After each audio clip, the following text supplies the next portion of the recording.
r/AskReddit. What made the "weird kid at your school" weird? I had a few. One was obsessed with Asian culture, kind of random, since we lived in a very rural community in Canada with little connection to the outside world, let alone to Asia, and would lose her mind if anyone said anything remotely negative about it. It started out as mainly just a fixation on Pokemon, anime, and K-pop, but quickly branched out to all things Asian. She once hit me with a textbook because we were discussing Butterfly in class, and I said that I didn't like it. This was at age 16. Another kid used to pick his nose until it bleed and then go home because he had a nosebleed. He would also eat the budgers. We were all surprisingly chill about that part of his personality. The thing we all hated most about this kid is that he would lie about the most random stuff. Like he would deny that he got hit when playing dodgeball or caught when playing tag on the playground. One time my neighbor made me a little inukshuk glued to a piece of driftwood and I brought it to school to show the class. This kid picked it up in front of everyone, immediately dropped and broke it, and then denied that it was him that broke it, even though we had all literally watched him do it. He cried when we continuously called him out on it. This was also at age 16. Edited to added that the lying kid one time broke his arm and came to school in a sling. The next day the sling was on the opposite arm. Even the teacher called HM out on that one. In hindsight, she wasn't so weird. She just marched to the beat of her own drum. She was very overweight and had a lot of health issues, including more than one skin condition, so people saw her as gross and they avoided her. I can remember all the way back in 1st or 2nd grade when we did dancing in gym class. No one wanted to be her partner because her hands were covered in scaly rashes. But she was smart and she had an odd sense of humor, and despite how everyone treated her, she was confident in herself and never hid any part of her personality. She was always the first to speak up in class and she challenged other people's opinions so readily. But at the same time, she was constantly falling asleep in class and she snored so loudly. I remember she sat behind me during our rap exam for American history, and for the life of me, I could not focus on my test because she was breathing so loud.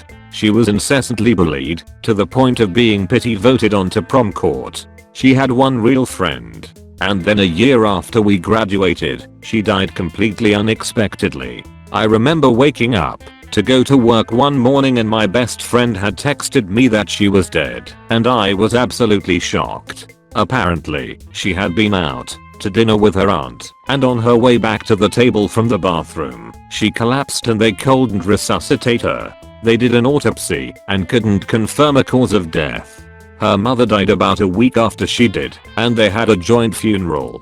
Probably the saddest funeral I've been to. The worst part about her death was that I lived in a really small town, so it's all anyone was talking about for weeks. Her biggest bullies were some of the loudest voices. Some people from my graduating class held a memorial service for her where they sent off paper lanterns, but I couldn't get myself to go because it was full of all the people who made high school miserable for her. I couldn't bear to listen to them talk about how great she was, how beautiful she was, when they never held those sentiments when she was alive. There was a kid at my high school who never talked. It wasn't that he couldn't speak or that he only spoke to his close friends. He just wouldn't speak to anyone. Teachers didn't call on him because they knew he didn't talk. When a substitute would come in and try to call on him, there was always some kid who would have to explain Ricky doesn't talk. If you asked him a question, he would just look at you. It was weird and some people would take offense to his silence. But eventually everyone realized that was just his thing and rolled with it. The only time he spoke was when we had to present individually in class. On those days people would get really excited if they had a class with him, because hearing him talk was like seeing a unicorn. Edit. A lot of people have mentioned this possibly being a case of selective mutism. I looked up the diagnosis, and it seems like a good match. There were also rumors from kids who rode the bus with him who said that once he got off the bus, he would meet up with his neighborhood friends and, presumably, talk to them. When he did present in class, he didn't have a weird voice or any strange vocal qualities. Edit 2. Oh wow, this really took off. I never thought my most influential comment would be about Ricky, haha. Thank you for giving me my first ever Reddit silver. I really appreciate it. A lot of people have asked me if they knew Ricky. I will tell you that I went to school in Kentucky and I graduated in 2013. If I give any more information publicly I would feel like I'm violating his privacy, and that's not cool. If you still think you know him, I'll continue to respond to private messages and confirm or deny your guess. I have also been asked to add a link to /r/selectivimutism for anyone who wants to find a supportive community of other people like Ricky. I was in year 10th when he came up from primary school. I don't know what was wrong with him, but he'd always pretend to be a train and chug along through the quad. People would chuckle as he went past, but he didn't care. Him and his other weird mate would just scoot on by minding their own business. When I was in year 11th, one of the scratter kids, a proper mong, through and through, blocked his tracks and took the mick out of him. A group of us shoved him out of the way and berated him for it and encouraged Trainboy to go on his way. Ours wasn't the best school in the district, but goddamn at least the trains ran on time. Edit. Thank you to the people who gave me the award things. I don't want to seem ungrateful, but I'd rather you donate to your local /favorite charities. Year 10th. 14 over 15 years old, penultimate year of secondary school. The quad, an outdoor social area in a square/rectangle shape where the moderately popular kids hung out at out school. Good memories. Mate, friend. Scratter kid, the dirty, unhygienic, funny looking and or misbehaving kid. In this context, a short lad with buck teeth with a bad case of small man syndrome. Mang, to me, always just meant someone who behaved like a cretin and had negative aspirations, but it has further connotations that are deemed ableistic or racist. Take the mick, taking the Michael, to make fun of. I'm from the Texas of England, Yorkshire. So this is Kit. Kid was that kid that ran to each class with a rolling backpack in tow. He was small, had glasses, and your cliche general high school target. I'm not sure if he ran between classes because he got bullied or what, but he must have. It got to the point where he was basically on the defense all the time. I had even tried to be friends with him at one point just because he sat by me and he just snapped back at me. He wanted no part. I honestly think he had trust issues, and I don't blame him. Because he would react, it kind of made him more of a target.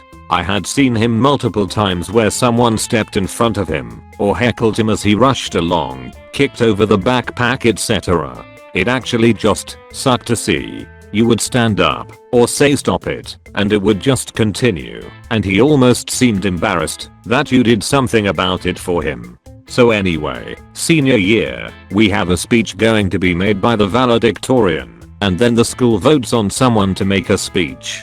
Someone started telling people to vote for Kit as some fucked up joke. Kit won. I specifically remember my English teacher sitting us down and talking to the entire class. I think probably all the teachers went as a unified force in defense of him. They told us Kit had had a lot to deal with the last few years, and the people of this school voted for him basically as a cruel joke, but this could really be a defining moment for his high school career, and just begged us to let him have it.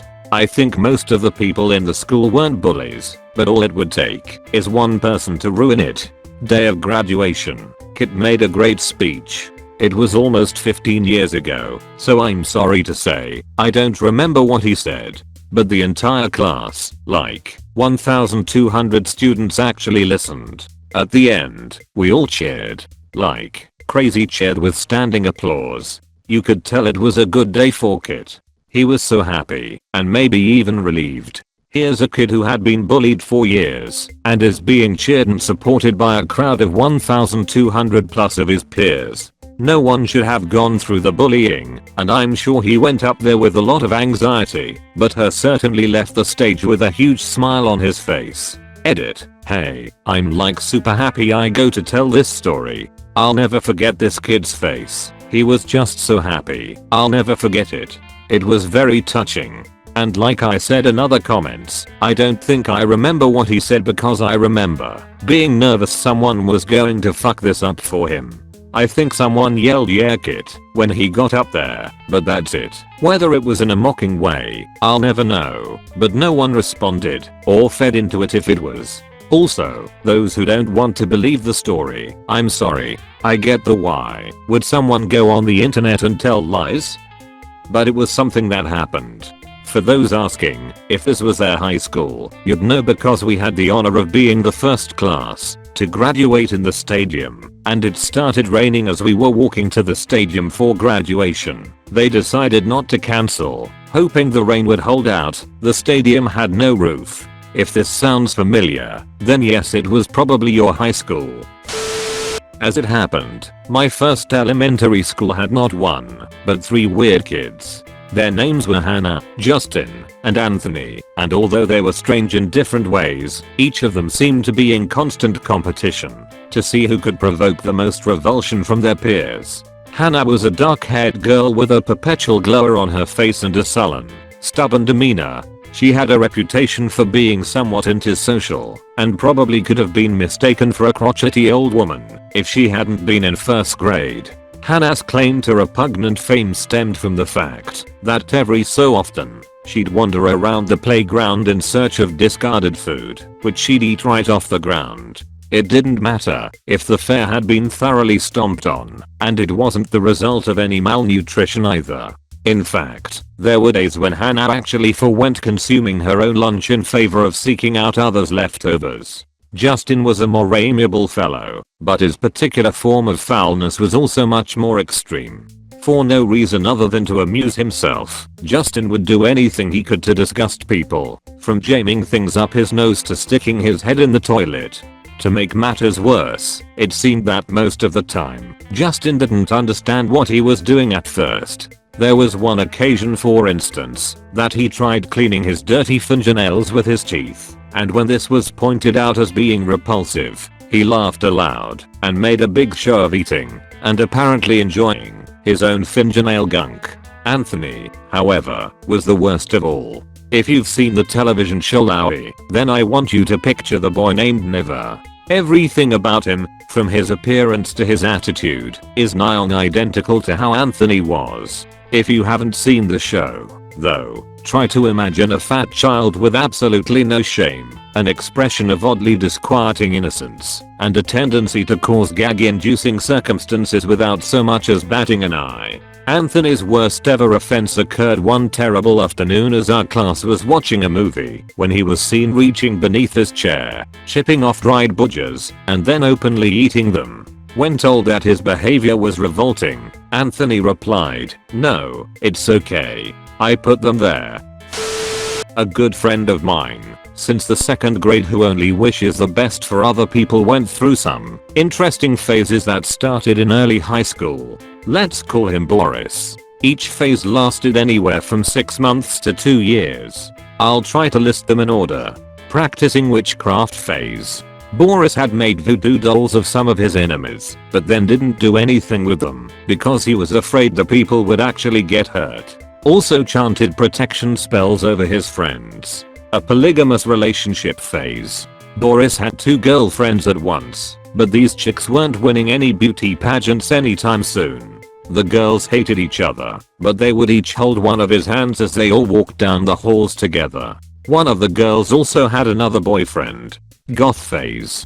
Boris wore spiked collars, leashes, and other odd black leather accessories. I eventually became worried about my own image at school, so I started to avoid him and wouldn't even sit next to him on the bus. We'd still hang out after school sometimes, and Boris would pretend like he didn't notice that I was dodging him. This is something I'm ashamed of to this day, over 10 years later. Furry phase. Boris wore a foxtail to school. Also told me he jerked off to furry hentai. At this point, I break all contact off with Boris and focus on my other friendships. A homosexual phase. Although he was not attracted to men, he felt guilty for discriminating against dating someone based on the anatomy between their legs. He had a few boyfriends, one of which who was 5 to 6 years older than him. I mature a bit. Boris and I rekindle our friendship. A vegetarian, then later vegan phase. This was actually a blessing in disguise, as he went from about 200 to 130 pounds, which seems like a healthy weight for a guy who is about 5 feet 5 inches. One day he threw his animal abuse morals down the drain, so that he could buy and wear this sick leather jacket, which did admittedly look pretty good on him. He gained all of the weight back after a few months, and then, ironically, the jacket wouldn't fit him anymore. Boris actually becomes my first roommate when I started college. MLM phase, hard. This part is the saddest. Amway sold Boris on a dream of financial freedom. He worked minimum wage jobs and poured all of his free time and money into this pyramid scheme, all while burning his social bridges to his friends and family. The only good thing about this is it seemed to fix his identity crisis. Later in life, Boris shared with me that he never really felt like he belonged to any one group. He had father issues growing up, which ultimately gave him confidence problems, or their lack of. His parents would hardly hug their children, or say I love you. One time, his dad got mad at me for taking a #2 in their house. Boris thinks that if he had parents who were a bit more supportive, he wouldn't have been so weird in high school. He's now a normal dude with a wife, house, and career in automotive manufacturing. We are still friends. Super long post. Worth the read, I promise. Some of these sound more like stories, but the person involved fits this thread too well. Enjoy. My high school had 2,500 plus students, predominantly white, and from a very wide range of economic backgrounds. So, here's a list. One kid dressed up as Santa and passed out CDs of a song that him and another student made about the teacher in order to stall for time so that we wouldn't take the final before winter break. Michael Jackson kid wore a sequin glove every day and would randomly yell he or Shamona. He was in choir, and during their final performance in front of the whole school, he broke away and started dancing a very good immigration MJ dance. He also loved dressing up as the school mascot so much that he became a furry. Wonderful guy. One kid had a wheelie backpack and would sprint like his life depended on it to the lunch line every day. He would run all Naruto-like with his free arm back and hunched forward. Much shorter versions. A girl that was intentionally trying to endlessly gain weight by eating anything and everything.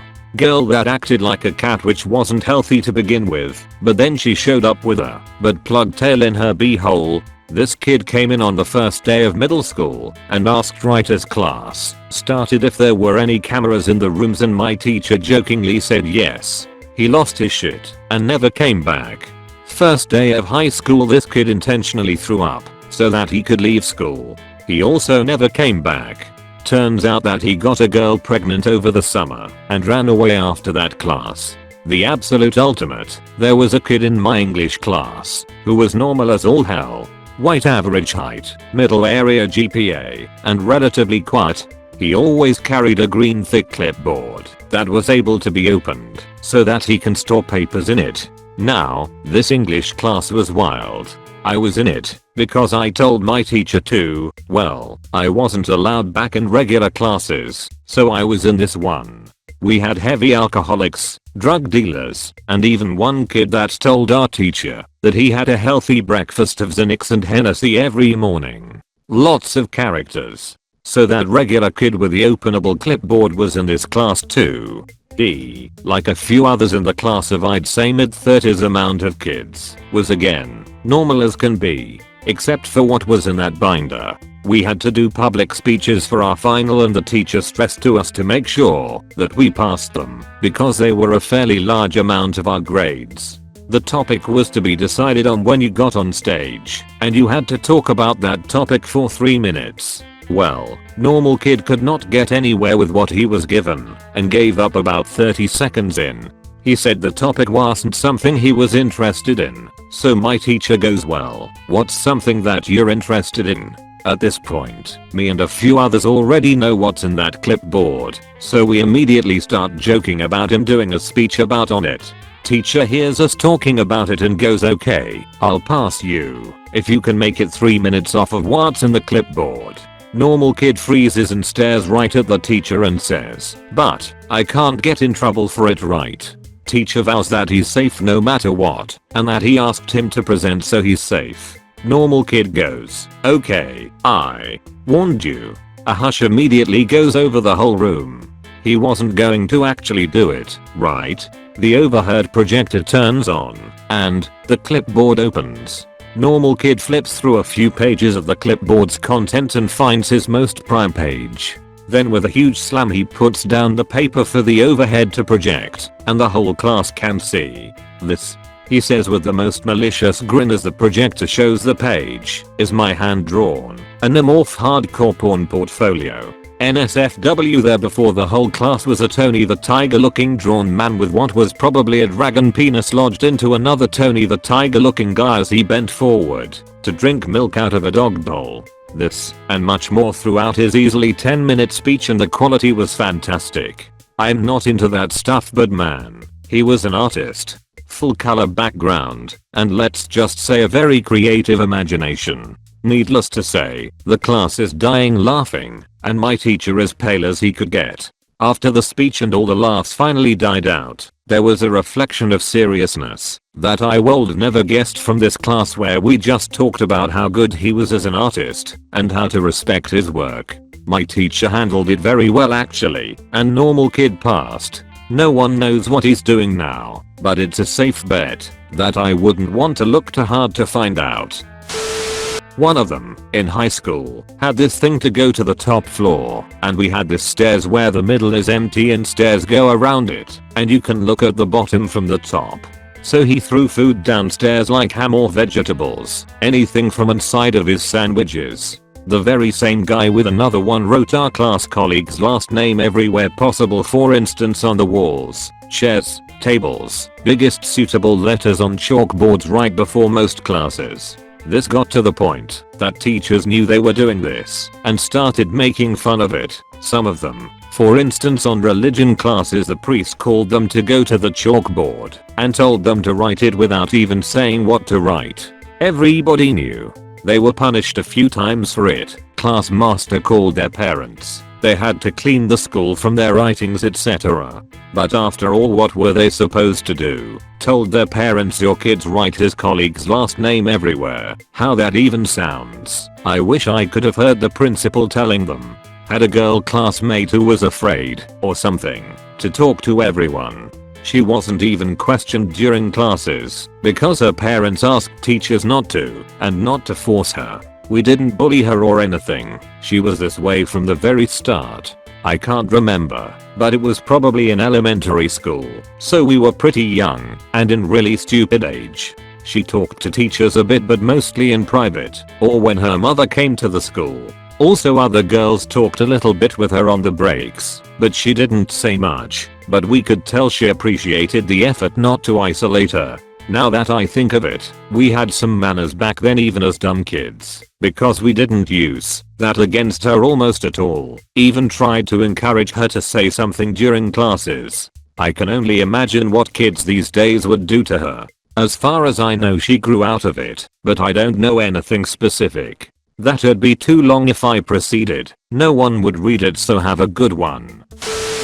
This will probably get buried, but the weird kid at my high school always wore an Indiana Jones style hat, was very quiet and shifty, hustled to all of his classes, and had a speech impediment. He was picked on notoriously, but never seemed bitter, and even showed a lot of courage once by attempting to do stand-up comedy at a school talent show. He flopped.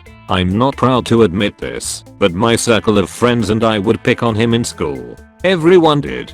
But I will never forget the day I was holding an unopened bag of Doritos, and, even while being surrounded by people who were being cruel and making fun of him, he asked me if he could have the chips I was holding, and stumbled on the words as he sheepishly said, "I'm hungry." I'll never forget his eyes. In that one moment, I stopped seeing him for being the weird kid, and started seeing him as a kid who probably had a tough life, and has been through a lot. Frozen and stunned, I said, "Sure, you can have them."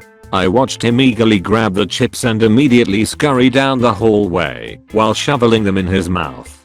There is no telling when the last time he ate was. I cried my entire drive home from school thinking about him, and found myself having random snacks on me at times, and would low-key give them to him if I saw him in passing. When I heard people make fun of him, I didn't find it funny anymore. It made me sick. I never stood up for him because of my fragile HS ego, but I no longer participated. I did try to get to know him better, but he wasn't receptive. Even though I was genuine about reaching out to him, he was so guarded and mistrusting that I figure he saw me as just another bully trying to disappoint him and ridicule him, even when I offered him the occasional snack. He will probably never know it, but that weird kid at my high school changed my life. I'm a HS teacher now, and one of my favorite things is to pinpoint and get to know the weird kids in my classes. They are always so appreciative to have their presence be acknowledged and to be treated the same as everyone else. I try my best to help the isolated/weird kids find a friend. It always makes me think of the weird kid with the Indiana Jones hat. I hope he is doing well. If you're reading this, I'm sorry I was an ass to you all those years ago. I've had a few. Anon #1. Let's call him Jack. Jack didn't have very many friends. He would listen to strictly Marilyn Manson and nothing else. There were train tracks near the school we went to, and he would lay on them, or right next to them, and watch the train go by. He once carved his crush's name into his leg with a razor blade. He showed me after he did it, and he made everything into a sexual innuendo all the time. Anon #2. Let's call her Emily. Emily was a furry and would draw furry art and porn in the middle of the class, and would also act like a cat in class. She would lick chairs, desks, and people. She refused to sit in a desk, so she always sat on the floor. She would also bite people, including Jack. One time to the point where she drew blood and then drank it. She would also tell people that she would drink her period blood. She would make all kinds of sounds in class. I'm talking squawks, screams, and she would hide at people if they laughed at her. She also made her laugh sound like a dolphin noise. Anon #3. Let's call her Alex. Alex would constantly find something to chew on, even if it meant finding something on the floor. Her favorite being pens. She once chewed on a pen so much that the ink leaked onto her mouth, leaving a big black ring around her mouth. She would constantly run around the walls with her oversized book bag, running to people and not saying a word.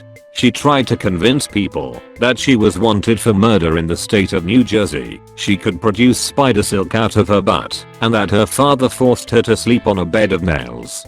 Somehow she got my phone number and would text me at ungodly hours of the night. And the one time I can remember her calling me, she was complaining that she ate the world's hottest pepper. Anon #4. Let's call him Mike. Mike was known to be a compulsive liar. The most common lie was that he owned a metalworking shop where he would make swords all of the time. One time he dated a girl in our class, and apparently while they were video calling, he had to leave the room and came back to her being naked on camera. He took screenshots of her in the nude and showed them off to people in our history class. Then one day, after he was showing the nudes off, he started banging his tablet onto the desk, shattering the screen, and then continued to smash it to pieces. Once he was done, he said something along the lines of "It's just an object. It doesn't matter. Public school is just great." Thank you for watching. Don't forget to like and subscribe.